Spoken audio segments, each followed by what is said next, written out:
to input. Okay. Hi, everyone. Welcome to the final prelim of IVED 2025. Hope you've been enjoying the motion so far. My name is Justin. I'm going to be the chair for the round. Before we start, just some general reminders. Maximum speaking time is 8 minutes, 20 seconds. Don't go any beyond that. I'm going to be sharing the timer app, so I hope everyone can also see that, but also time yourselves just in case. To make sure you know which part of your speech you're in right now. Yeah, under the motion of let me see. Under the motion of that we prefer to be an associate in a full service law firm without the division of practice groups as opposed to one with a rigid division of practice groups. You can start the final prelims of IVET 2025. Calling upon first affirmative. Yo, am I audible? Yep.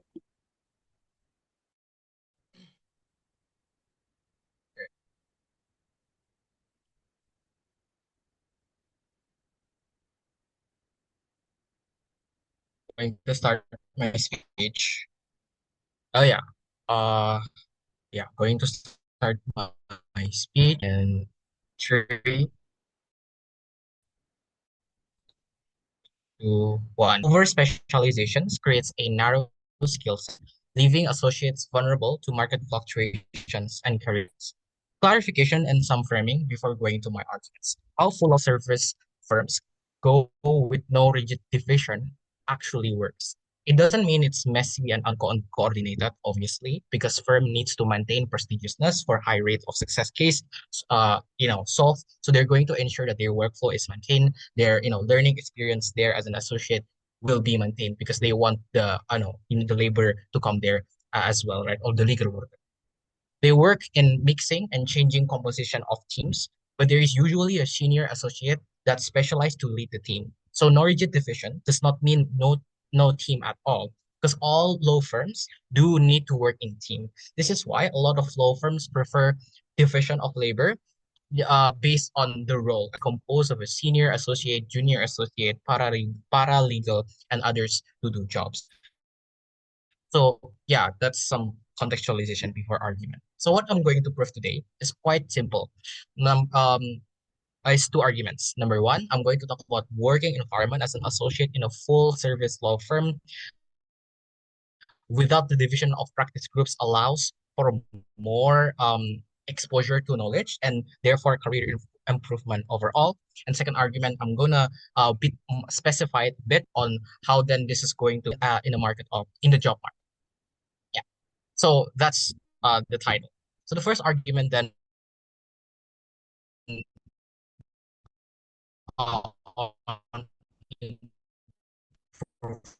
So why we think that your goal is two things. One is client-centric outcomes. Non-divisional, we will argue that non-divisional structures enable firms to provide holistic solution, including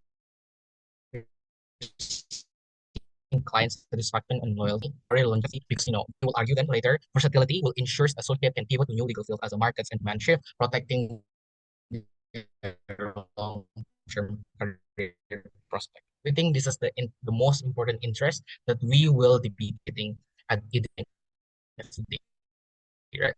So why is it true? This is going to allow us to more improve working in multiple legal areas, equips associate with a broader knowledge base, preparing them for complex, interconnected legal challenges. And the reason for this is three things. First reasons, laws often intersects corporate law cases, often intersects. For example, like corporate law cases may involve employment or problem-solving abilities at the end of the day, right? For illustration, as an associate handling a merger might encounter dispute over employee rights during restructuring process at the end of the day, right? Experience in employment law would allow them to offer integrated advice, which is going to avoiding additional litigation at the end of the day, right? Second reasons, we think that versatility that you are going to be or you're going to be able to access makes associate more marketable. clients will increasingly prefer lawyers who understand the diverse aspects of their issues rather than those who are narrow specialists at the end of the day, right? For example, a generalist associate could assist client expanding into new industries, for example, providing advice on both contract law and sector-specific regulations like energy law. This is because they want efficiency. They want one people that can solve many problems for them, right? But the last reason is I think that holistic development ensures long-term career resilience as they, right? We think legal trend shift non-divisional structures ensures that associate can adapt to this newer demand. Example, new with both environmental and corporate law can easily pivot, for example, to meet the demand, for example. So it's going to ever-changing market at the end of the day, right? But the last reasons is also the ability for you to meet with different or multi-mentorship environment, right? The logic is quite simple. In a non-divisional structure, associate can work with like mentors from various legal discipline, which going to expose them to a lot of connection at the very least, right? On a wide range of perspectives and knowledge in law, for example, right? I think different mentors is beneficial because it offers unique insights based on their specialization and field that you can use later on or right now, which going to help associates, gain broader understanding of the law at the end of the day, right? i.e., just like a mentor litigation might teach, courtroom tactics, while another in mergers and acquisitions might guide negotiation strategies and whatsoever. I think that is going to equip you into so much benefit and so much complementary skills that you can learn from these people, which is super, super beneficial for your career improvement at the end of the day, right?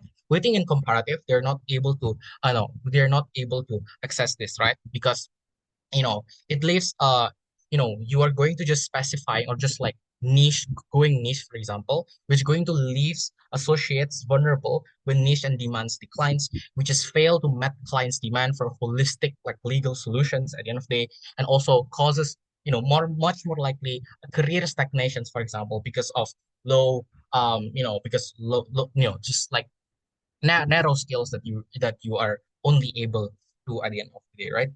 So yeah, that's kind of the first argument. So second argument then, why it allows us to be more marketable, right? Simple thing. A non-divisional firms encourage associate to work on sorry.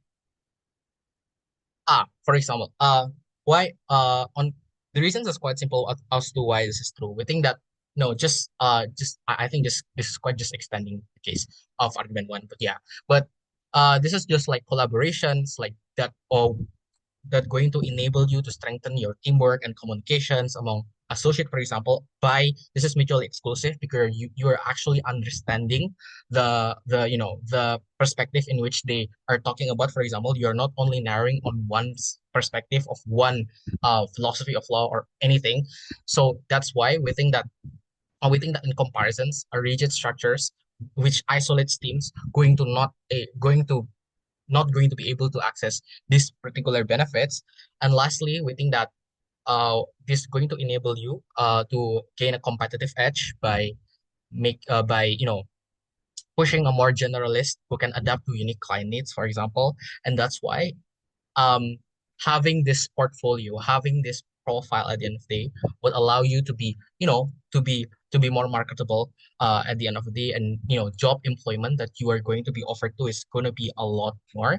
And that is important because that's how we're going to survive in life. The more options you will have, the more, better your life will be, for example. Like the more job offerings that you have, you can pick and choose which job are you want. Is it the job that give you a lot of wages, or which kinds of job that gives you a lot of time to explore your passion, for example, in law. And that is what we unlock exclusively on our side of the house by joining these particular firms and training us. Okay, that's why we offer. Thank you. First, Nick. Yep. Audible and visible. Yep. Great. Pronouns he, him. If you guys want to POI. Oh wait, sorry. Force of habit, no POIs. Yeah, great. So, yeah, since no POIs, just address me as first nag in your speeches. Without further ado, starting in three, two, one. What is the stance on negative? We are an associate that chooses a law firm with rigid divisions of practice groups.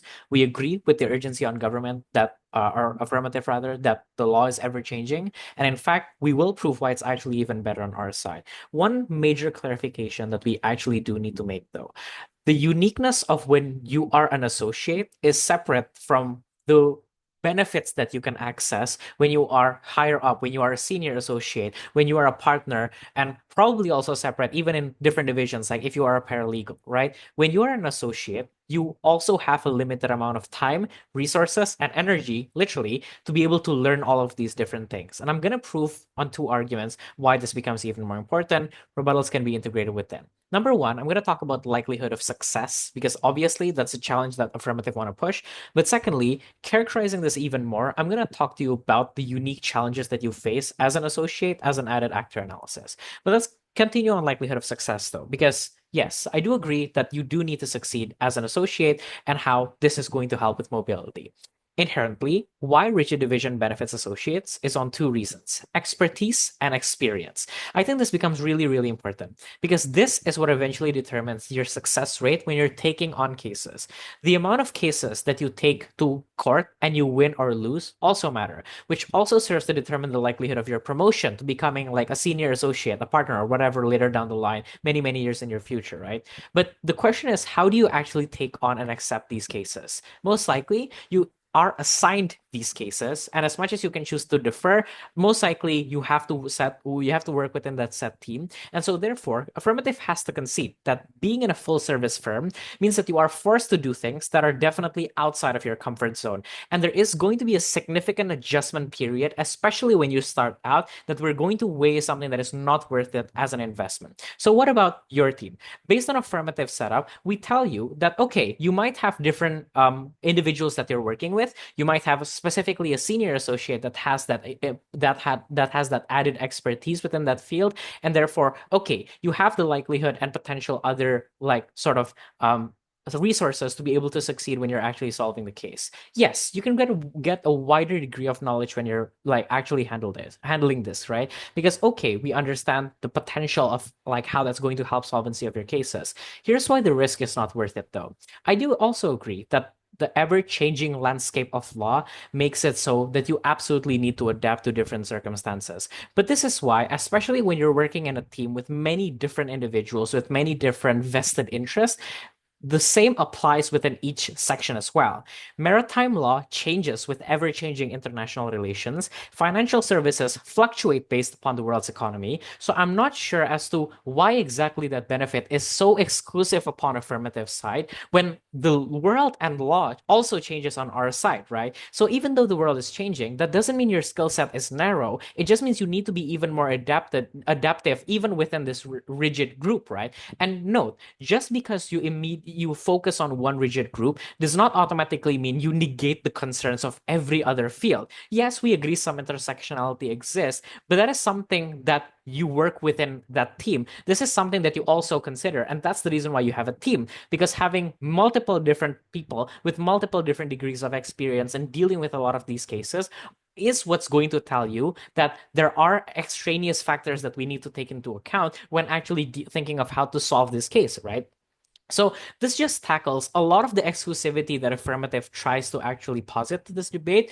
I understand a lot of their law mattering might sound very, very convincing, but note that they have yet to prove the degree of exclusivity and to what actual extent this landscape of law being ever changing is going to help you in adapting when you also have that degree of risk of having lost investment, right? So this is the sunk cost that you actually lose. You cannot take that risk because law is brutal and you are an associate that knows this.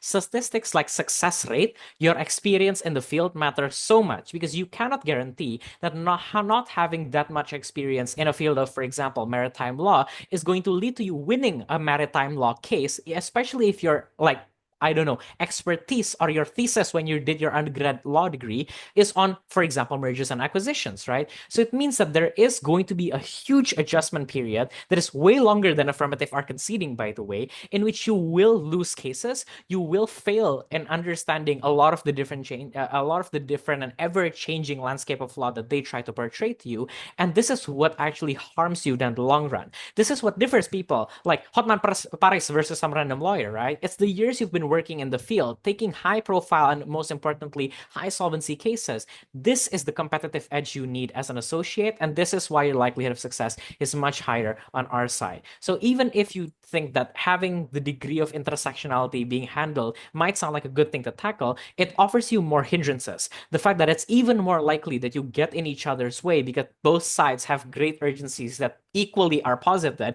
because you never are able to generalize how this team is able to work, right? So the likelihood on negative is even more simple.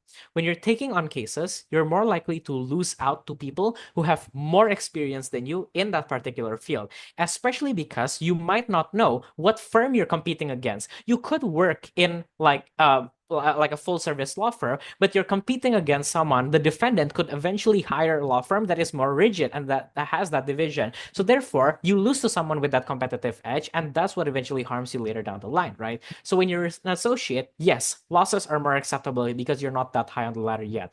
But we posit to you, even in the best case scenario that affirmative can take, the benefit is still higher when we can focus on maximize the likelihood of winning by aggregating our resources into the one thing that you know is going to work. So that adjustment period is going to be way shorter on negative side, and that's what increases your likelihood of success. Secondly, let's talk about then the unique challenges as an associate. This is an actor analysis because we understand associates are not a position that are easily, mobilized, that you can easily mobilize out of. We posit you three metrics to weigh on here. Number one is on networking, because the effort that we make to network also will not go in vain on our side, because obviously you're still going to network, right? The people who we know are those who are in our field who have way more expertise in dealing with this specific and most likely niche broad of cases that are also important, because you cannot generalize what kind of cases you get. The moment you get a very niche case that does not require that differing sort of like knowledge of different fields, is the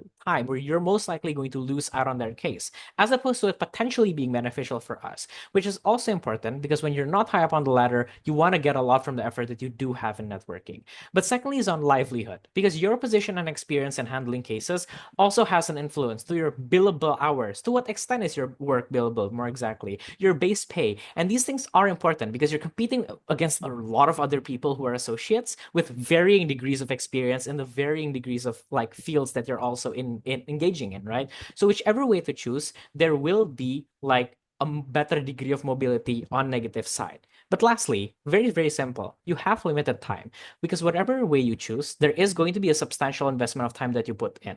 So we simply weigh it based upon which is more worth your effort. Yes, I could be in litigation, I can know about aviation laws, but the time I've invested in understanding aviation law and how inherently complex each division is going to take away more time to adjust to the changes of when I'm exclusively taking a case of aviation law. So at the end of the day, it's just a better worth the investment of your time, and that's why we're very, very proud to negate.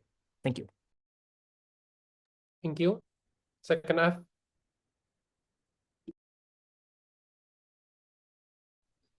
Hi, am I audible? Yep. All right. Wait a second, please.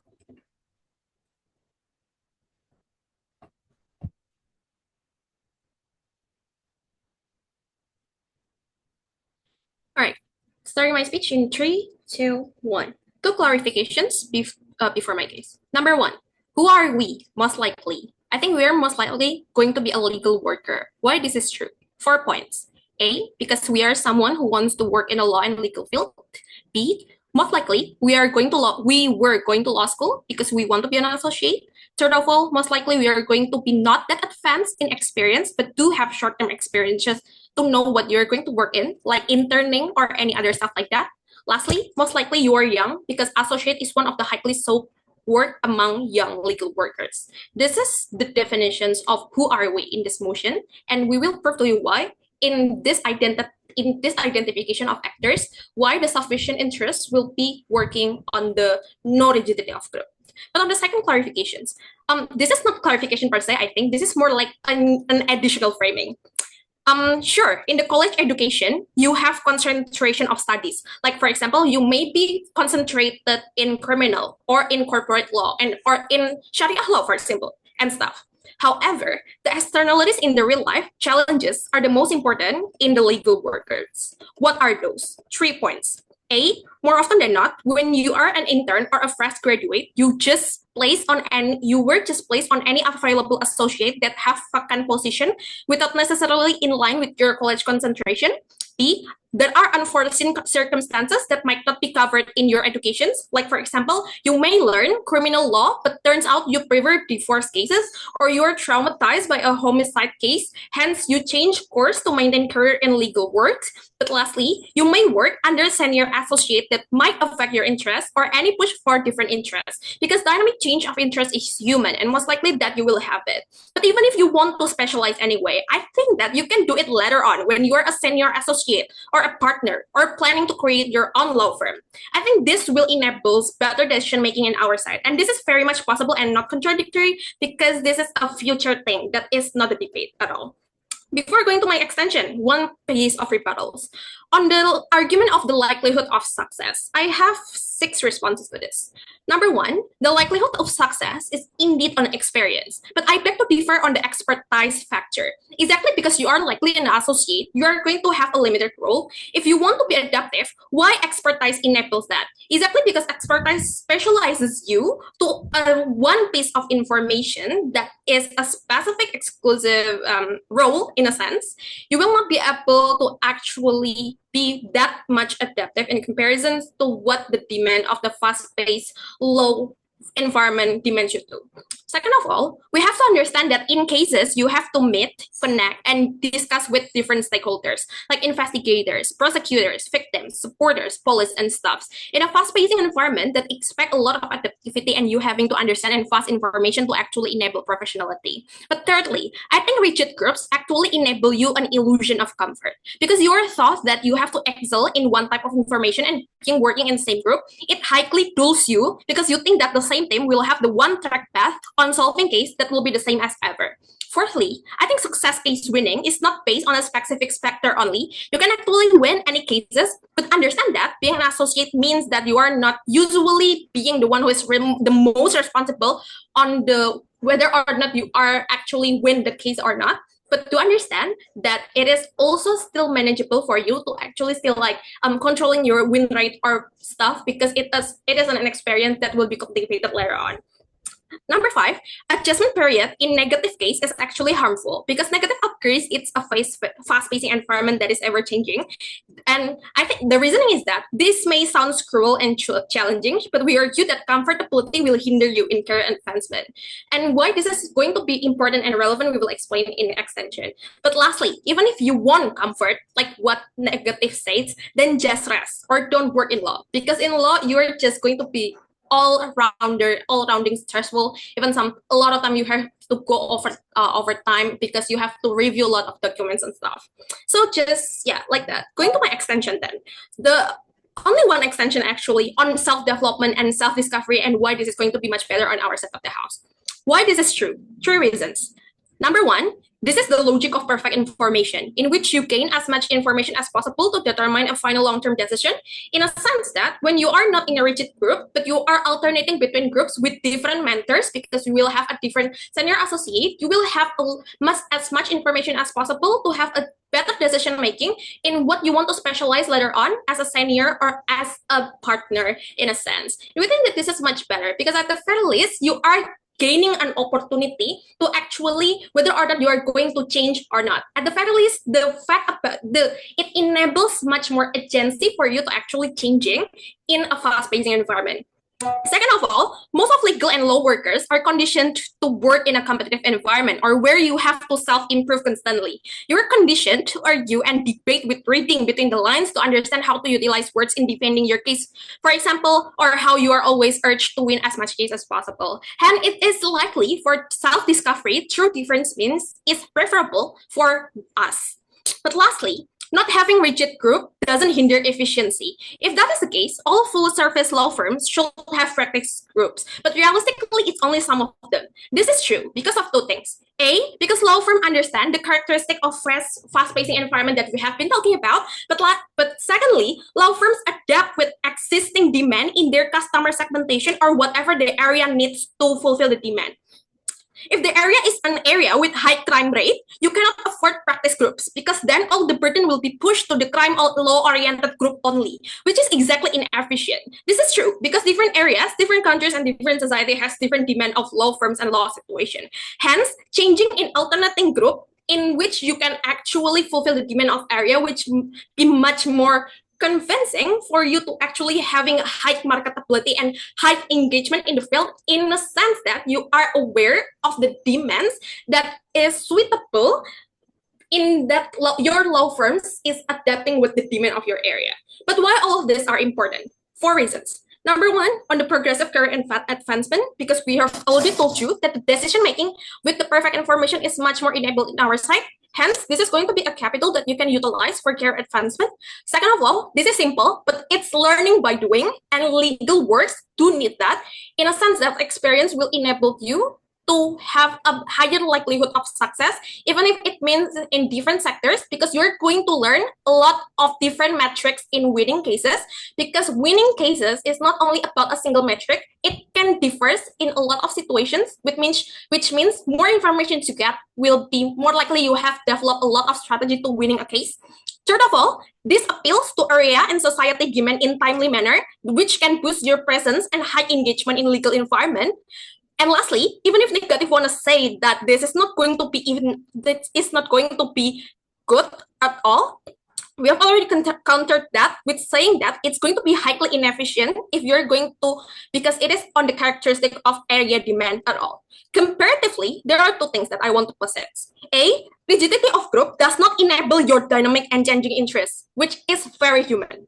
Lastly, it is highly inefficient in most areas and not a preferable working condition as someone who want to pursue high career or even want to go to other bigger firms. Hence, that is why this is the most likely interest that will be fulfilled with a process of likelihood we affirm.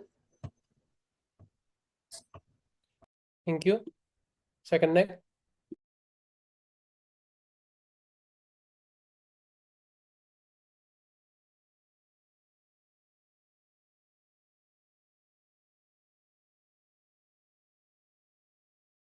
Hello, am I audible? Yep. Okay, wait.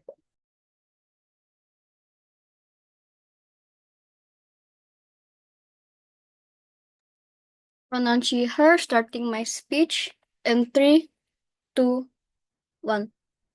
Two rebuttals or engagements that I want to bring up first before I get into my extensions and engage with the rest of their points. Firstly, they say that circumstances can change interests. That's why it's important for you to be well diverse in like your specialties or whatever. I don't understand how changing expertise is then exclusive on affirmative, since on our side, if they want to change into another practice, they can immerse themselves into that said practice and focus on that instead of your past practice, right? Sure, they can argue that, oh, it's because we expose them to a lot more choices. I think if anything, it's going to make them even more confused or burnt out over the amount of material you need to actually learn first, or for you to make your choices.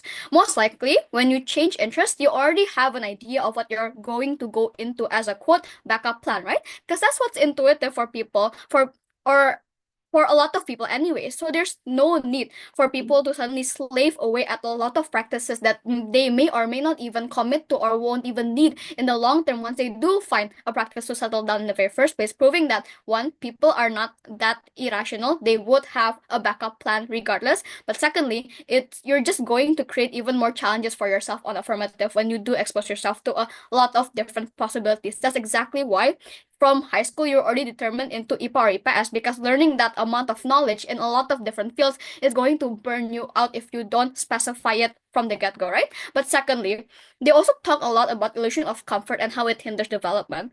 You know exactly what hinders development, panels? Having to be well learned in so many practices that exist in law. Sure, in our side, the illusion of comfort may exist, but we say it's okay under two reasons. One, at least you're comforted with the fact that you need to only focus on one practice, and that when you're good at that practice, it's comforting enough to know that you excel in that specific field, right? At least you're comforted with the knowledge that you're competing against people with the same amount of skill set as you, with the same amount of like vision of as you, and like with the same amount of skill set as you, or whatever, right? Comparatively, second reasoning then, on affirmative, you don't have any comfort whatsoever. Your only metric of success if you can beat out in mastering a lot of other practices compared to your other peers, which is already unlikely proven by Vinay of the rate of success that's going to happen by trying to quote unquote master everything. But secondly, you're not comforted at all with the fact that you don't have a guarantee if you are able to do all of those things, and if whether or not that's going to even help you in the long run, which I'm going to prove how it's not going to in my extension, which is going to be talking about the long-term impact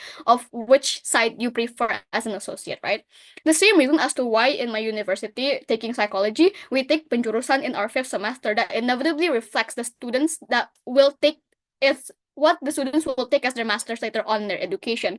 Why do you think we do that, or why does penjurusan even exist? Literally, like what Vinny has told you, that one, it's quite impossible for anyone to be able to do it all because we're not Barbie, but also second, it gives you a better idea on what you should be pursuing, making your view honed honed in so that you can give your full attention to it and leave out the ones that you maybe don't understand as much or you don't find match with you as much. Especially as an associate that still needs to build up reputation in these law firms and in society in general, the course of action that you take is either one, trying to be a jack of all trades so that you can, be more well-rounded in skill set or whatever, or secondly, hone in on one practice so you can be a master of one.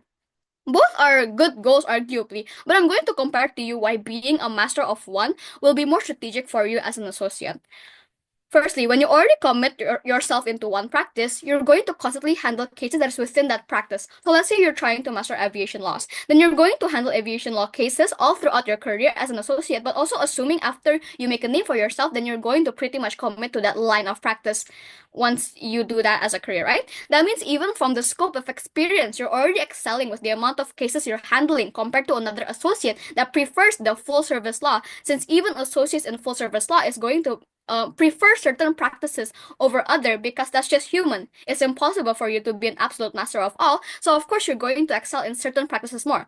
But once these associates from both sides make a name for themselves and can stand alone without their law firms, best case scenario, clients are gonna prefer the one that has already committed themselves in one practice because their focus wasn't divided into a lot of practice, right? So their experience, case-wise, but also knowledge-wise, is going to be better.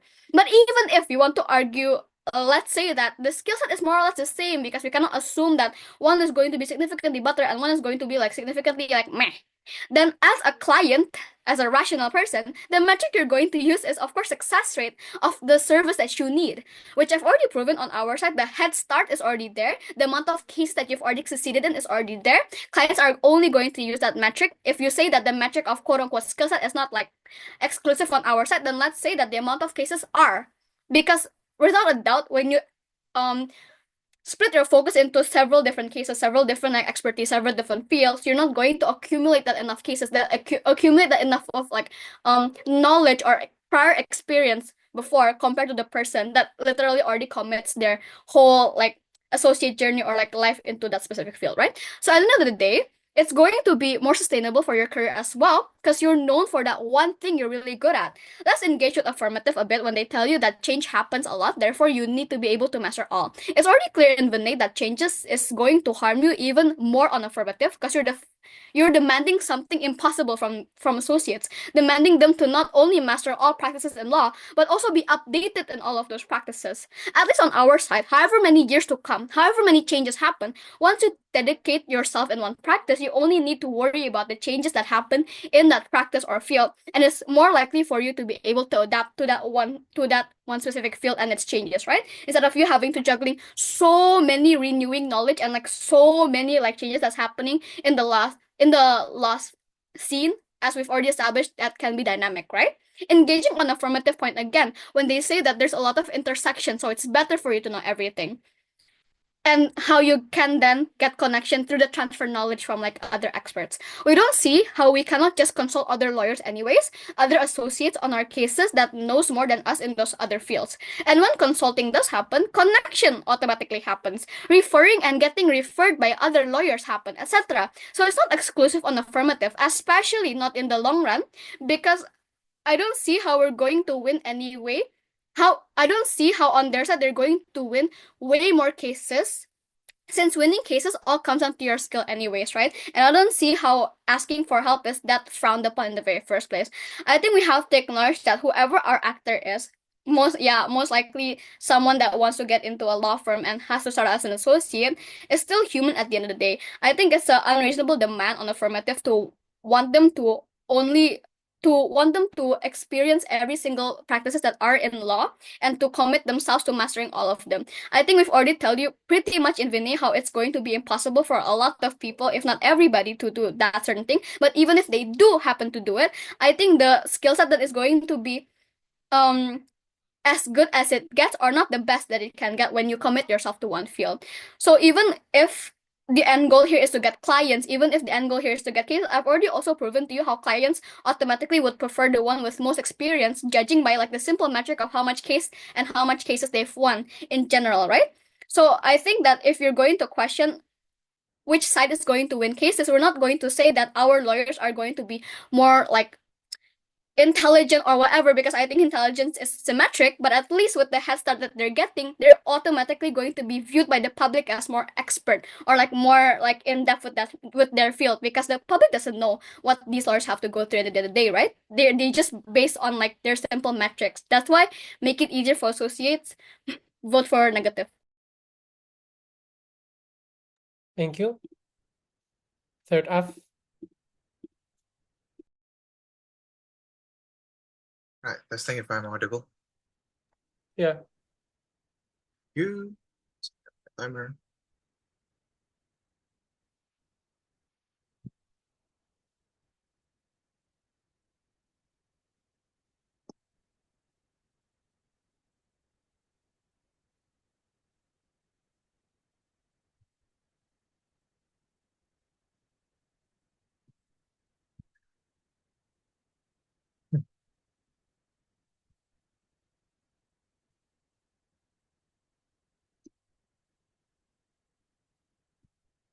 This debate is not about law. This debate is about life.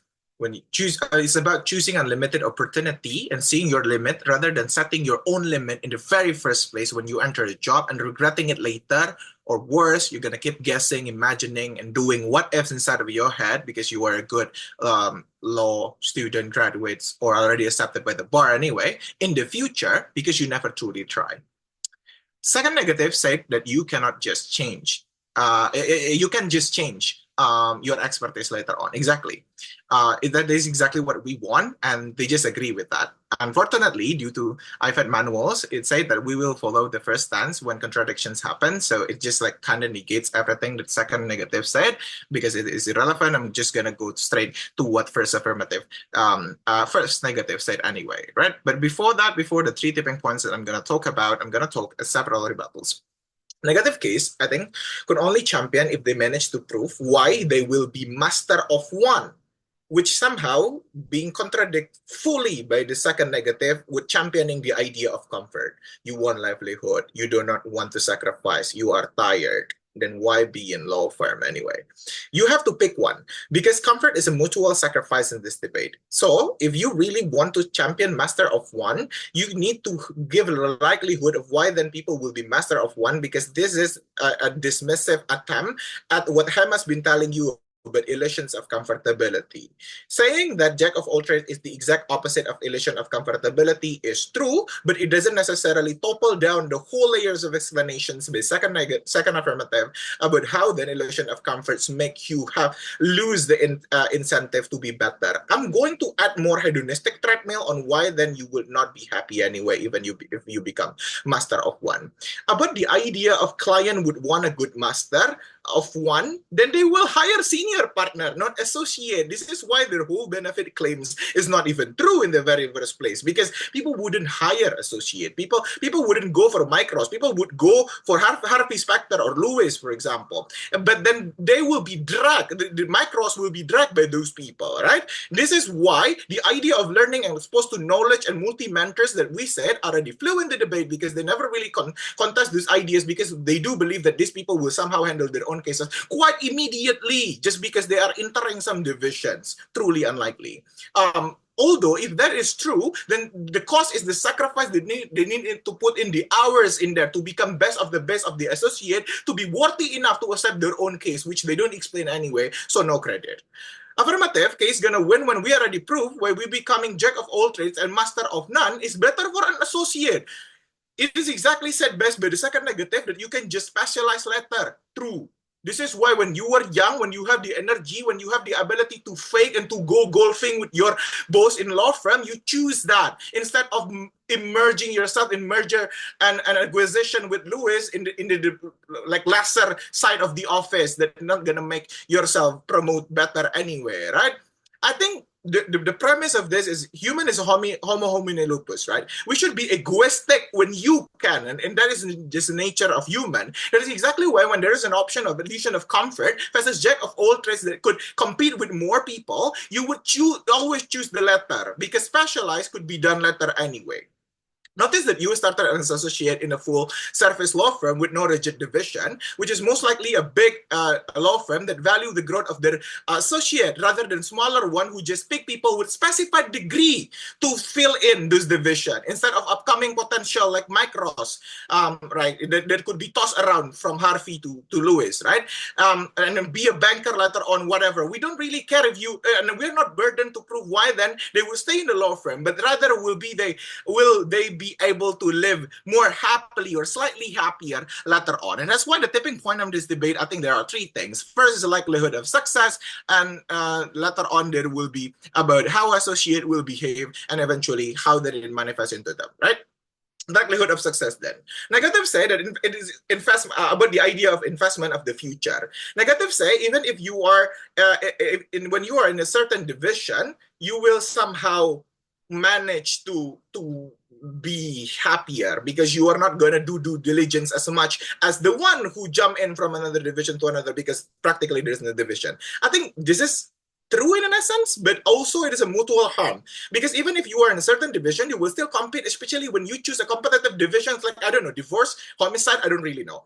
I'm not in law school. When you want to achieve success, the trade-off is your time, your ambitions, the ability, and the time and energy that you put to compete with people that also doing the same. Which, that with being said, everything that being said by the first negative has no delta, because at least on us, versatility and adaptability is there when you put in the time. Why? Because you are not merging with one thing only. Because competitions and tiredness exist in their side as well, because competitions exist when you choose, let's say, crowded divisions anyway. When you're not choosing the crowded division, then we're not even debating, because you're just not invested in that. And you need to provide a characterization of why then this associate will behave that way, rather than, I know, redeeming their Asian tiger parenting issue through being a successful lawyer. I don't know, something like that. About the sunk cost fallacy then, the risk, exactly, when you fail this investment of master of one, you cannot find an alternative or get away, because you are labeled failure in the division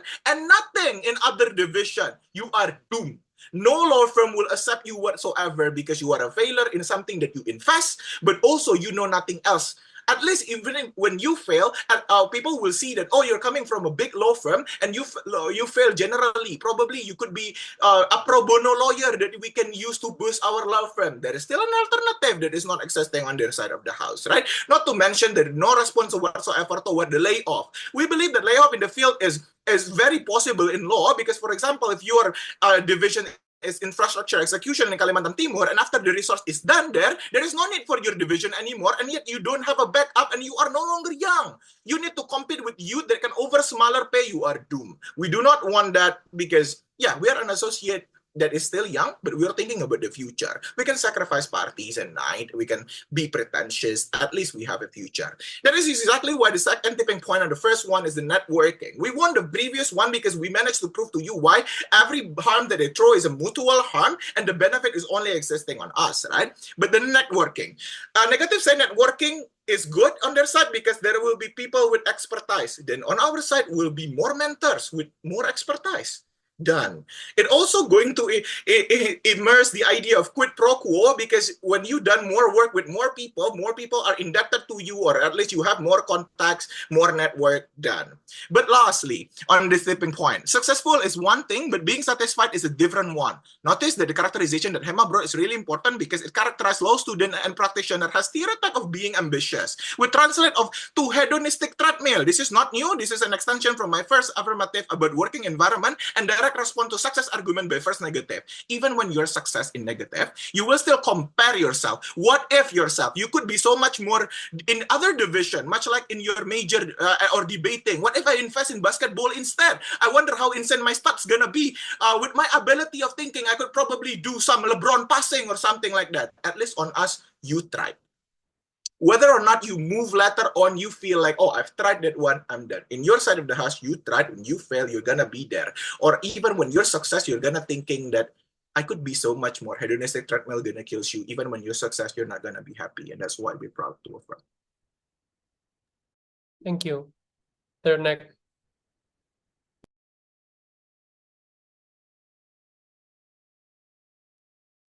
Hello, I'm audible. Yeah. Okay, wait. Starting my speech in 3, 2, 1. Okay, so I'm going to bring you two classes here. And what are the classes? First is which side can benefit, which side benefit is more likely to happen, right? As you are an associate and this is your livelihood, so this is something that's urgent for you and you want this benefit to actually manifest as fast as it can. And then secondly, then, which side can sustain the actor in the long run, right? Because when negatives say that they want to be able to navigate to the adaptation or whatever, then we think that it is then important. So then come to my first class then on how which benefit will be more likely to happen. So firstly, what's the first thing that they say to you is that to meet they can be they are be they can understand other laws of other field laws because they can meet multi-mentorship in different discipline in laws, right? So they can learn by doing and gain opportunity from them. I think firstly, this is already unlikely, right? Because this is literally a field where people literally learn 5 to 6 years for and specialize in. So it is very unlikely that you can just learn by doing because you have to understand A, the law itself, and B, how the law works within this field in the end of the day, right? And then secondly, then, even if you say that this can happen then when you can learn by doing, it means that on our side then, we can also say that you can see and learn by doing when you are seeing other law people who exercise it, right? For example, I can see Hotman Paris when he is exercising laws because I can learn it then in the end of the day, right? So I think that there are no exclusivity that is coming from their side in the end of the day on how they will actually manifest this benefit in the end of the day, right? And also, there are no likelihood whatsoever on how they will actually benefit this actor in the end of the day, right? So most of the things that they are coming from them are in the long run. But let's debunk this. So firstly, they say that over specialization create a too small skill set and can adapt with the dynamics of law. I think firstly, this is completely untrue, right? I think demands within different fields of law will always happen. I think you can see that maritime law always comes up in status quo, right? For example, zona economy exclusive and all of other things, right? And factually, I think law is even more expanding now, right? Because there are more laws on technology and AI now even. And those kind of things means that the dynamics of law is very wide, right? It won't be over specialized in just one thing and won't be that narrow. And then secondly, the quote unquote small skill set that they claim is actually it need a whole 3 to 5 years of learning, right? So this means that the skill set is going to be needed, that the skill set has so many potential to be explored, as it creates an urgency in the education system to actually teach it and tell people to specialize in it in the end of the day, right? And then thirdly, let's flip this. I think the adaptation will actually be worse on their side, right? Because people then have to work twice or even thrice as much to be able to adapt to a lot of changes happening in all field of law. I think my first and second speaker have already explained this very well. And then fourthly, then, even if this harm happened, we think that it is more possible for you to fight within something that you specialize in rather than fighting in a field that you just learn by seeing when you are exercising law with your mentors, right? Because you need a deep understanding experience of it by how Vinay has already told you. This means that the rate of success is even worse on their case, on their side, because A, they are fighting against people or associates who have at least 10 years of experience, right? When they already quit. And then B, a less reputation than those kind of people. Because understand, when you are fighting against time, you're also fighting against reputation. You're also fighting against experience from these kind of people, right? So it means that in the end of the day, the worst case of adaptability will be more fulfilled on our side, where we can fight with what we have on the field that we expertise in, right? Because the experience that we have, the understanding of the field we have will still be much more than the people who just come into the field, right? So on the clash of adaptability, we have already won it. But then on to their second things then, they say that client will prefer lawyers who have a wide knowledge of law. I think that's completely wrong, right? Because clients who come to law firms are specifically clients who have some specific cases in mind in the first place, right? So they need an associate with specific cases. They need an associate with specific skill set in the end of the day, right? Because they don't want to lose. And then secondly, client also understands that a specialization of field need a lot of time to understand. This is the argument of time then. In the end of the day, it means that the client isn't going to expect this kind of skill set from you, and they don't want that from you even, because they will question your understanding of the law then, because it takes many times, right? So this is an unreasonable characterization of clients. But then third response, even if they need a white lawyers with such skill set, I think they are most likely going to be they can hire private lawyers that is paid by hour, which are much more wide skill set in the end of the day, which isn't something that we are going to debate on here. But B, they are going to hire a lot of lawyers from different fields to be able to win the case for them, right? These are the things that they are going to happen. So it means that the client in the end of the day will still be much cater and better cater on our side in the end of the day, right? And that's why we have also won on the clash on how to satisfy the lawyer, right? And then other thing that they come to this debate then, the last thing that they come is this is something that's very new that's coming from web, right? And these things is that they are willing to sacrifice.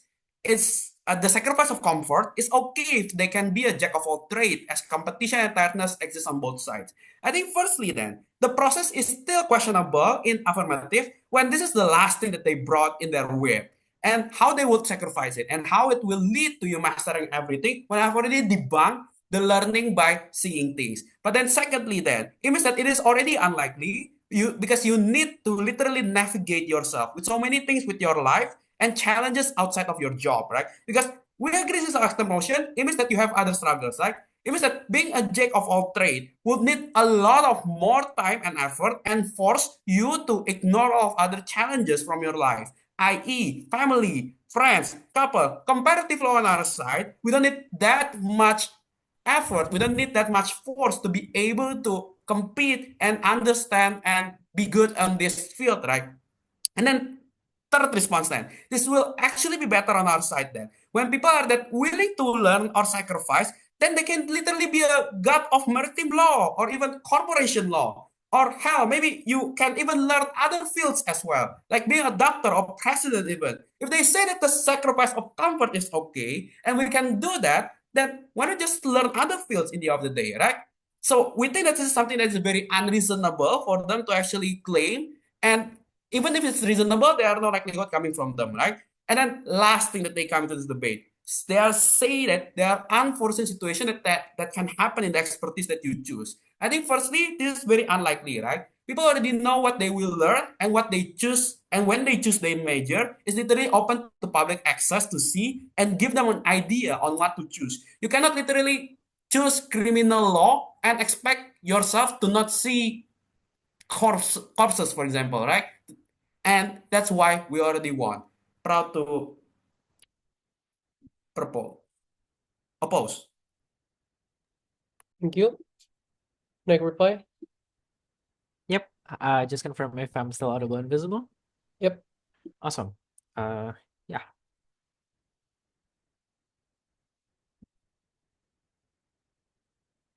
This debate characterizes law as three things. One, it is ever-changing.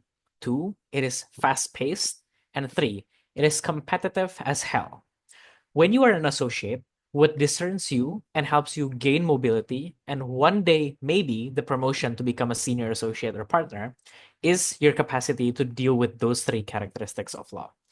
The biggest point in our case that up until the three affirmative speakers had no response to is how when you have a lot to learn, as you do, you need time and you have to undergo this adjustment period before you can actually consider that the experience you get is actually beneficial or whether or not you believe it not to be beneficial as per second affirmative's contextualization of what happens later on down the line when you have found the field that you are an expert in. So what does this mean? In order to gain any and all the benefits that affirmative posit, you have to concede then that the harms that will happen on negative's case is first going to be prior to that, which means two things. One, we weigh it on the fact that negative's case is logically prior to affirmatives, but secondly, we also weigh this to not be worth all the effort and all the harm that you will undergo, the just rigidity of how difficult law is in general, not the rigidity of the field, but just in terms of what you have to sacrifice and what you have to undergo. Affirmative's best material comes in first speaker, who says that when you are an associate, you have the whole world ahead of you, and it is therefore important to learn how to adapt with that ever-changing field. So the question is, what is the prerequisite to success in the field of law? The case in affirmative is very, very good in proving how and why generally it is important to not put your eggs in one basket.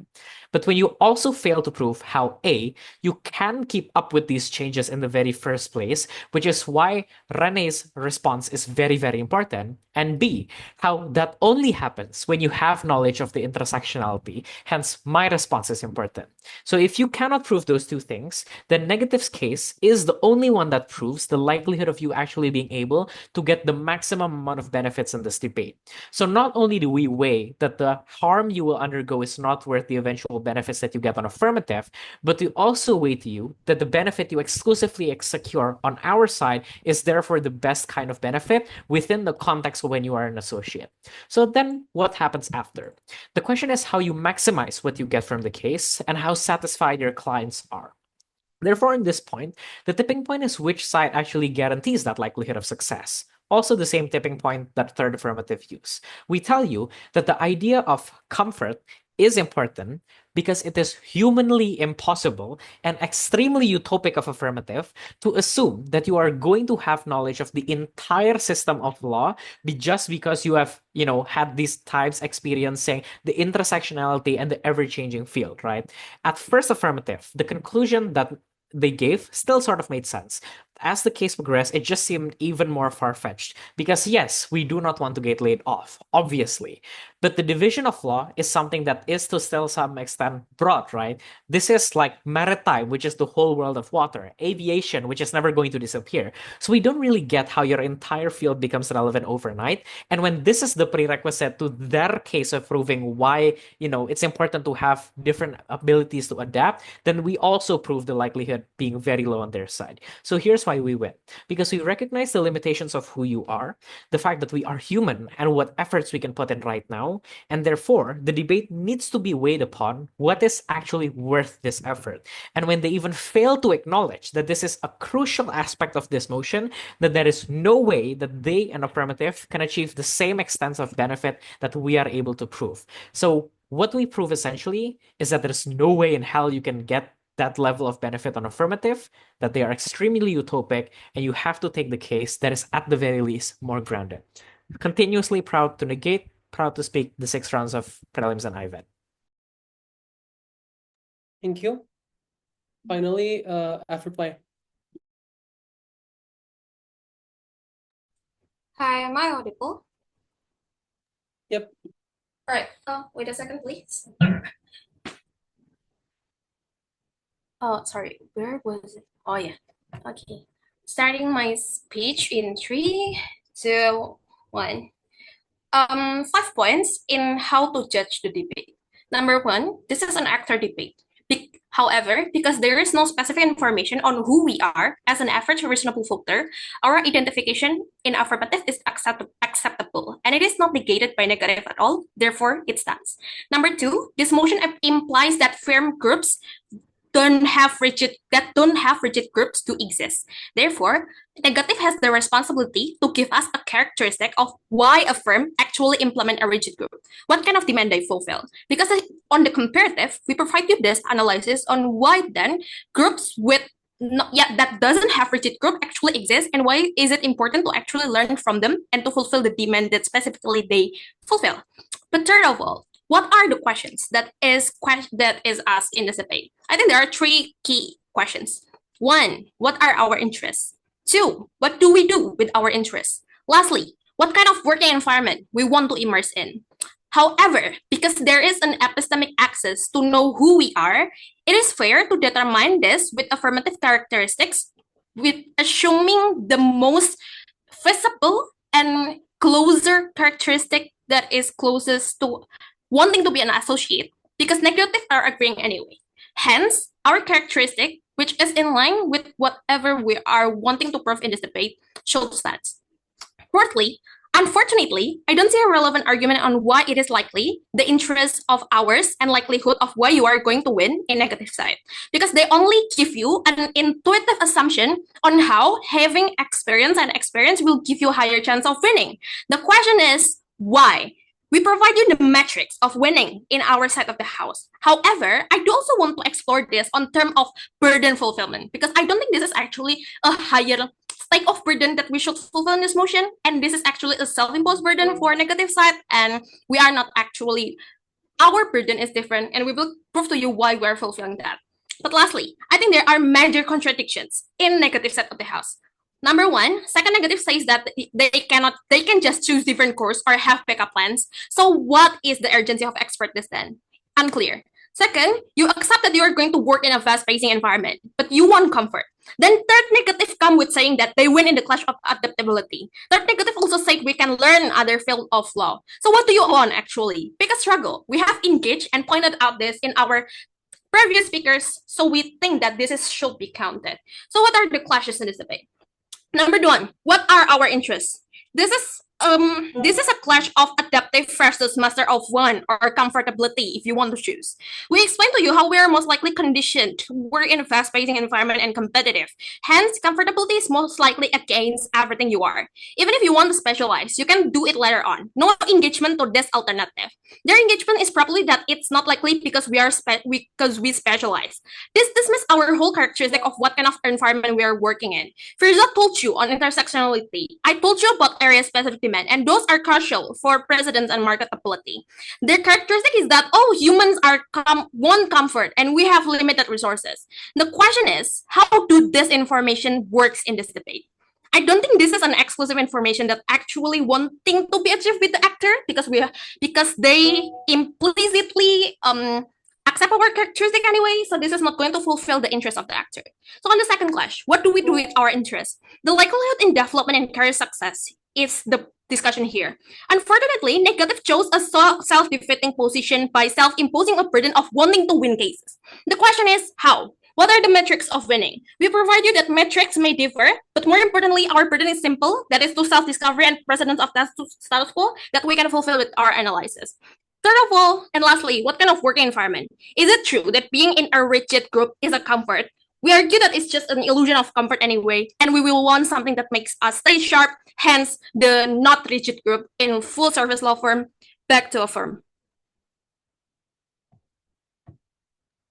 Thank you everyone for debate. Orcom can stop recording now.